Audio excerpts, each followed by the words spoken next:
Welcome to KU Padasala. My name is Chad A. Haag. I am an author and former teacher from the United States of America. I'm very excited today to have the opportunity to discuss with you the very important topic of German grammar. In this 7th lesson, we will move on to the important topic of the so-called weak nouns, as well as the past tense of regular verbs. But before we get to those topics, we're going to have a little more practice with vocabulary and comprehension. Now, once again, as we go through this list of words, I'd like you to write down all of these words, to commit them to memory by committing them to paper by hand, and also to say the words along with me. All is all. Once again, all is all, very similar to the English. Die Arbeit is work. Die Arbeit is work. Arbeiten is the infinitive verb of to work. Arbeiten is to work. Behandeln is to handle. Behandeln is to handle. Bei is at. Bei is at. Das Beispiel is the example. Das Beispiel is the example. Betrachten is to observe. Betrachten is to observe. Das Blut is blood. Das Blut is blood. Das Buch is the book. Das Buch is the book. Denken is to think. Denken is to think. Die Familie is the family. Die Familie is the family. Fast is almost. Not fast, that's schnell. This is a false cognate. This is almost fast. Gebrauchen is to use or to employ.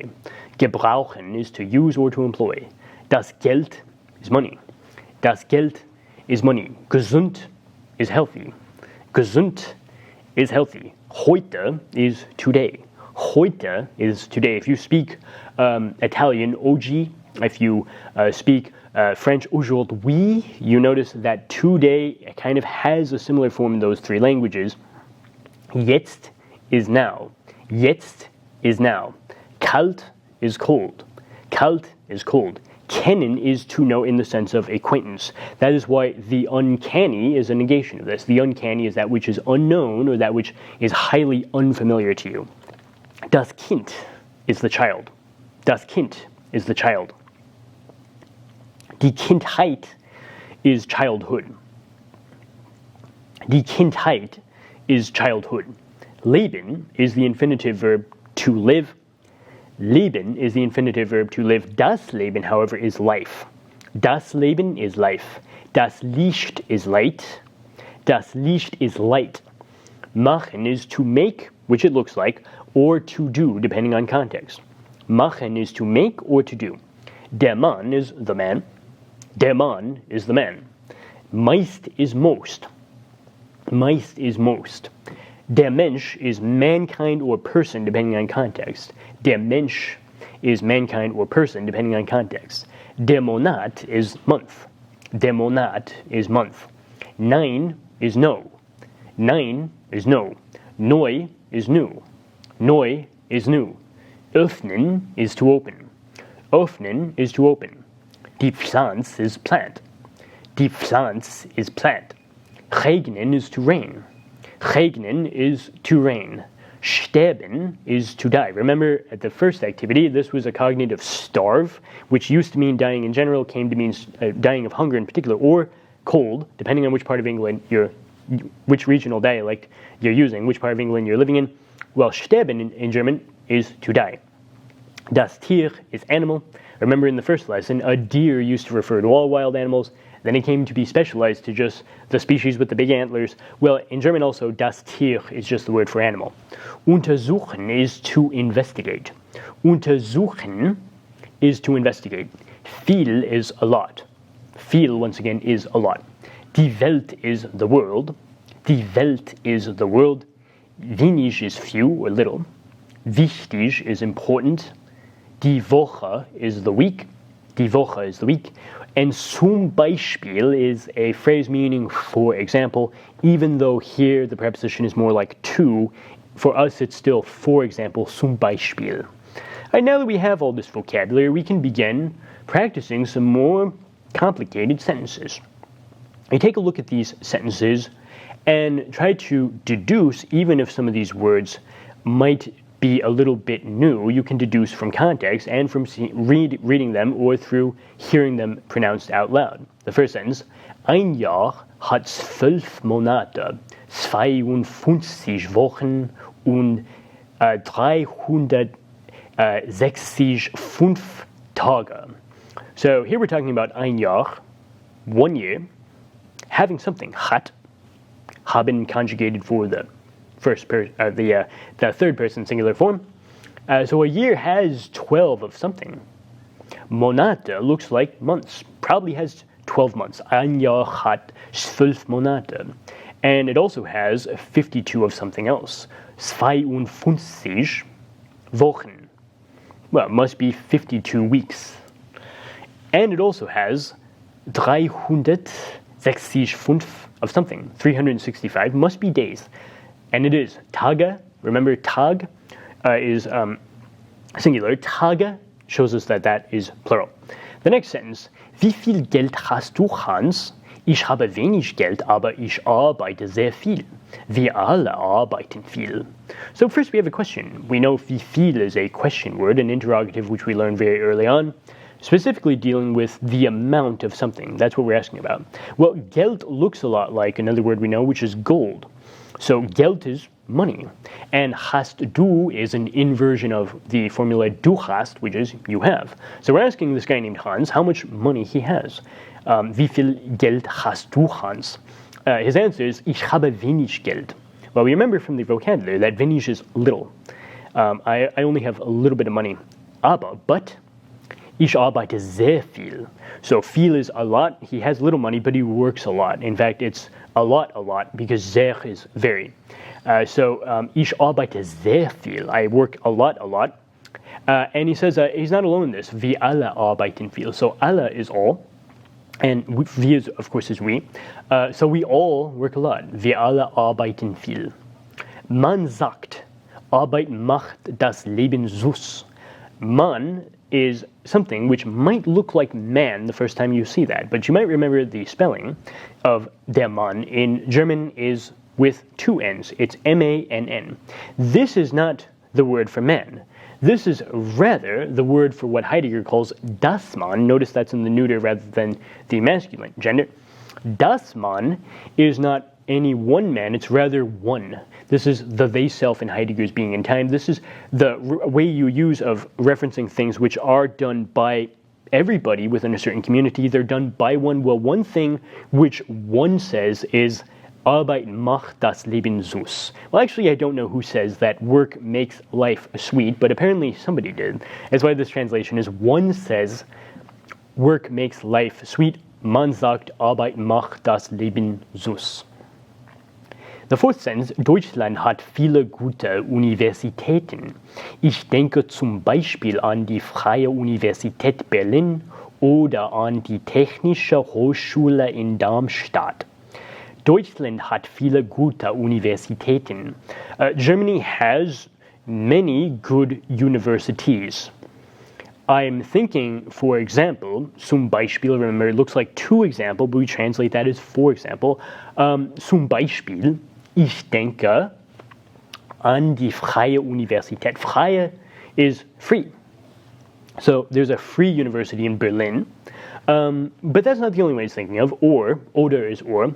He's also thinking of the technical high school in Darmstadt, oder an die Technische Hochschule in Darmstadt. And the next sentence, einige Studenten studieren Deutsch.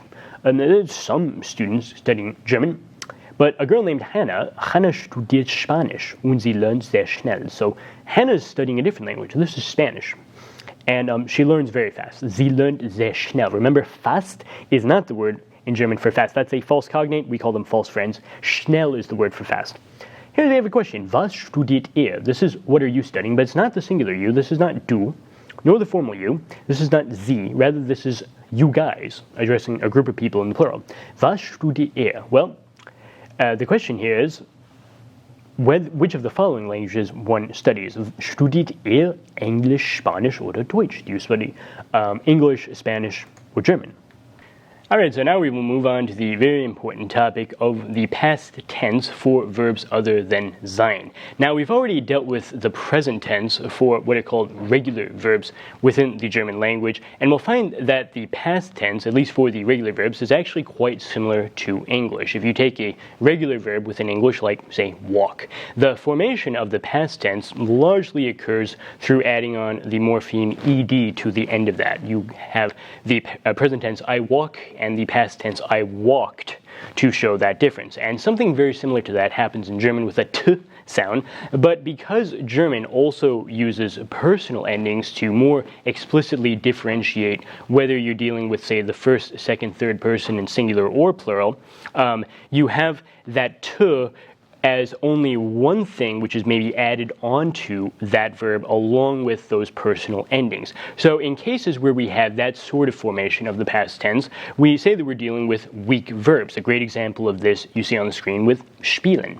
Spielen, or the infinitive to play, is something which we can put into the past tense through, once again, changing it from the infinitive to the non-infinitive form through first dropping that en ending, which tells us that it is in the infinitive. After that, we get what is called the stem of the verb, and whereas in the present tense we would normally just add the personal endings to that stem, here, because we're in the past tense, we have kind of a dilemma as people learning this for the first time. Now, we know that we have to add a t sound to put it in the past tense.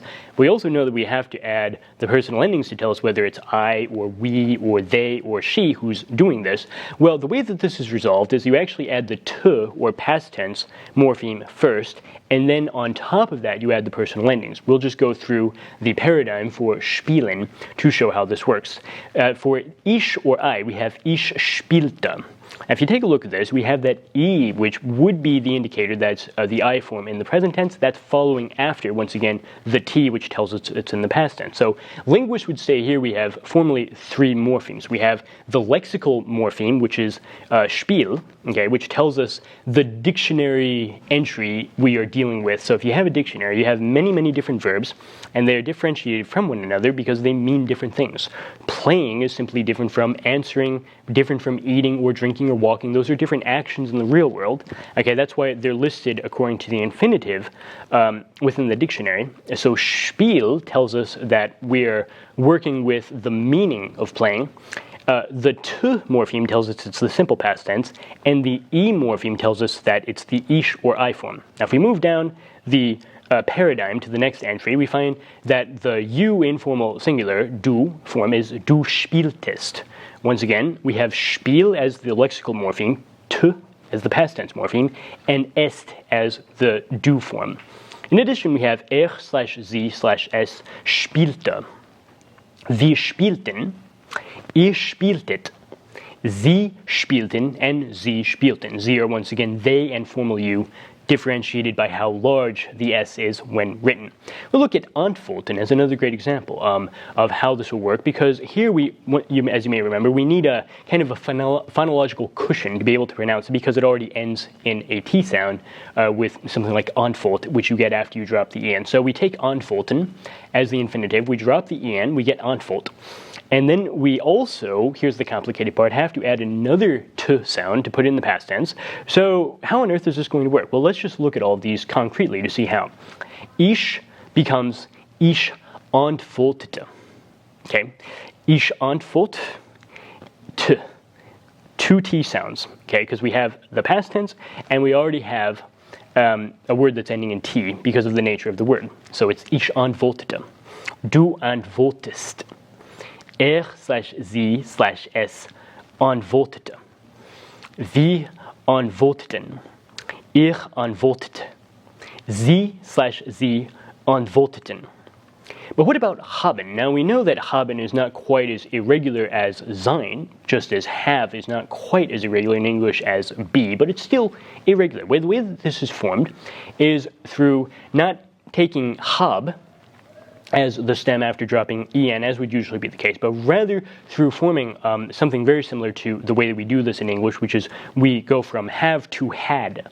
Okay, now similarly in German we have ich hatte, du hattest, sie/es hatte, wir hatten, ihr hattet, and sie/sie hatten. These are what might be called the pattern that you get when you are working with weak verbs as opposed to strong verbs. But what on earth does that actually mean? Well, weak verbs and strong verbs are kind of like what we have in English too. You tacitly understand that the rules of pluralization are simply different for some verbs than they are for others. For example, you can put a regular verb like walk into the past tense through adding that t morpheme, walked, but you don't do that with a word like sing. You don't say I singed yesterday at the jazz club or whatever. No, it's a change within the word itself with regard to its vowel. It's I sang yesterday at the jazz club. And this indication of past tense through a change in the sound of the vowel within the stem, rather than through the addition of a t morpheme at the end, that is the difference between a weak verb and a strong verb. Now, the rules for the past tense of the strong verb, as could be predicted, are a good deal more complicated, so we'll defer that to a later lesson. But for the moment, we will at least keep this distinction in mind. We'll now move on to the concept of weak nouns. Now, this might sound very strange to you the first time you hear it, because we know what makes a weak verb weak is that it is more regular, and what makes a strong verb strong is that it is more irregular. So you would think that weak nouns, are just all regular nouns. It's actually the exact opposite. In German, for some bizarre reason, which nobody really understands, even the best grammar books on German say that this is for no good reason, the irregular nouns are called weak nouns. Now, what makes a noun irregular within German is arguably the tendency to have morphological changes to the noun to indicate case, rather than just have morphological changes to the determiner or definite article to indicate case. So a change to the noun itself by adding on an ending is something you don't find generally within German as being as prevalent as it would be in a very classical Western language like, say, Greek or Latin. That's where you actually have to learn all of the endings to indicate which case, number, etc. it is. And especially Homeric Greek, you have singular, dual, and plural, 3 different grammatical numbers. There's a lot of different forms which nouns can undergo in languages like that. But in German, you generally change the form of the word before the noun, with the exception, of course, of you have the genitive s in the masculine and neuter, etc. Well, there's a small class of masculine nouns which also take an n or en ending for cases such as the accusative. A great example of this is Mensch. Now, Mensch is to be distinguished from the more general word Mann, in that here we're talking kind of about, in some contexts, mankind. When Nietzsche famously wrote about the Übermensch, he was talking about the Superman in the specific sense of that which has gone beyond the very notion of mankind. It's no longer merely human. Okay, it's gone beyond that very definition to be something much greater. That's why Nietzsche was talking about Übermensch, but quite fittingly, Mensch is one of the best examples of such a weak or irregular noun. So if we consider the following sentences as examples of this, we find the first one, Der Student ist ein guter Mensch, shows us the kind of default form of Mensch, because here we are in the nominative case. Remember, one of the main functions of the nominative in conjunction with the verb sein is to give us something like what would be the equal sign within mathematics. In mathematics, if you have an equation, you are simply stating that the expression on the left hand and the right hand of the equal sign might look different symbolically, but they are evaluating to the same referent on the number line. 2 plus 3 and 5 look different, but when you evaluate them, they refer to the same location on the number line. Well, very similarly in language, if you have a simple predication statement using sein, like Der Student ist ein guter Mensch, I'm simply saying the student is a good person.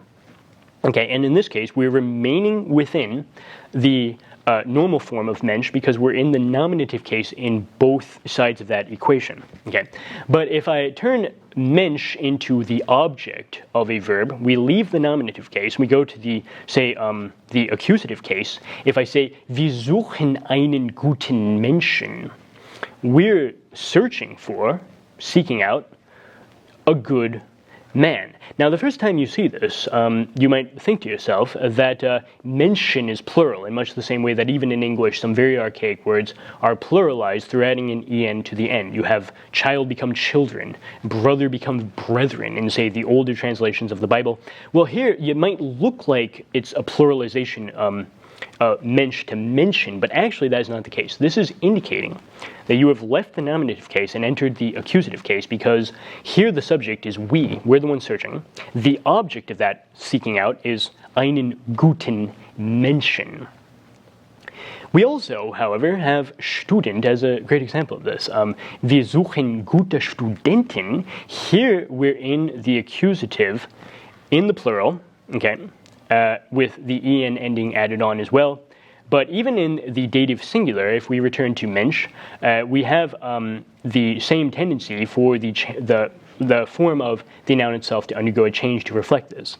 Wir helfen dem guten Menschen is dative because you might recall helfen is one of those so-called dative verbs. Even though in English it seems to be a direct object relation, I help the man, the good man, it's really more like I'm giving my help to that person. It's inherently kind of indirect, and that is only obscured by the surface level grammar conventions of English. In German, it's much clearer. We have the dative case to show wir helfen dem with that dative M, guten Menschen, in which once again we have that mysterious en added on to Mensch to show just that it is in the non-nominative dative case.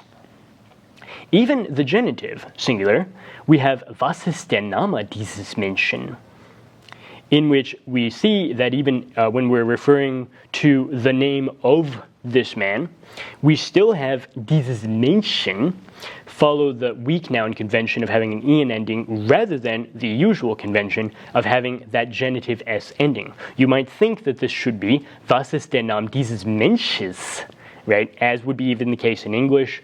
What is the man's name with that S at the end? No, it's actually was ist der Name dieses Menschen, because this is a great example of a so-called weak noun, often called an N noun, simply because there's no good reason to call it a weak noun. I'll now move on to the very important topic of learning the vocabulary of colors. Now, colors are very important, basic, everyday words because they help you to describe what you are seeing at a particular moment, and it helps you identify if you're, say, searching for something. If I am telling somebody about my house, I could say, well, I live in the blue house on this particular road, and it has a very nice and large banana tree in the front, which you'll be able to notice because it has nice and big green leaves, right? So I'm trying to give directions to people, and it's very useful to give them colors because, very visually immediately perceptible.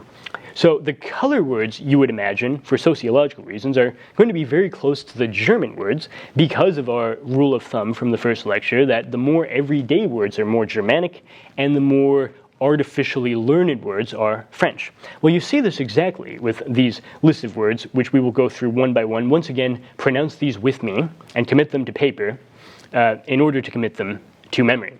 The word for colors is die Farben. Once again, die Farben is the colors. Blau is blue. Once again, blau is blue. Braun is brown. Braun is brown. Gelb is yellow. Gelb is yellow. Grau is gray. Once again, grau is gray.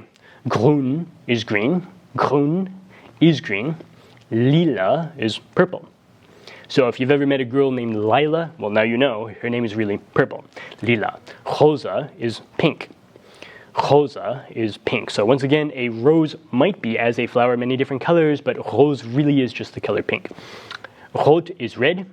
Rot is red. Schwarz is black. Schwarz is black. Weiß is white. Dunkel is not any particular color, but rather tells you that something is dark.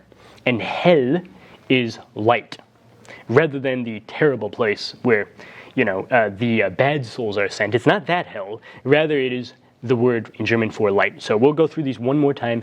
Die Farben are blau, blue, braun, brown, gelb, yellow, grau, gray, grün, green, lila, purple, rosa, pink, rot, red, schwarz, black, weiß, white, dunkel, dark, and hell, light.